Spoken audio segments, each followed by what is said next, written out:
Special purpose high schools and private ones will no longer be able to choose their own students, part of government efforts to eradicate unfairness in the education system.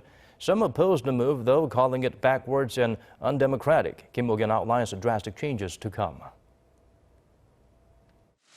South Korea's education ministry has unveiled plans to revoke the special status of autonomous private high schools, foreign language high schools, and international high schools from 2025. Speaking at this whole government complex on Thursday, Education Minister Yoo Eun-hae announced that such schools, after 20 years with special status, will be reclassified as normal high schools. Autonomous private high schools, foreign language high schools, and international high schools, which account for 4% of all the country's high schools, will become regular high schools from March 2025.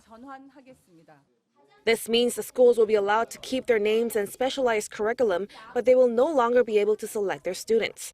Such schools have been seen as a more competitive option for getting into the top universities in Seoul.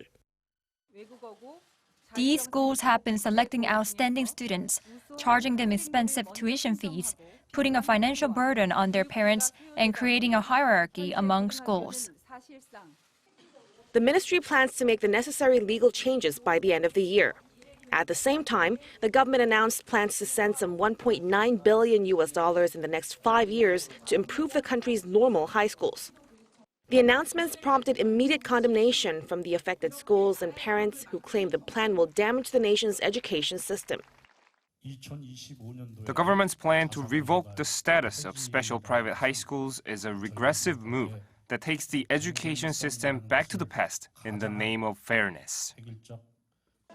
Some parents also held up signs that said the education system is dead, arguing that these measures deprive people of their rights in a democratic country.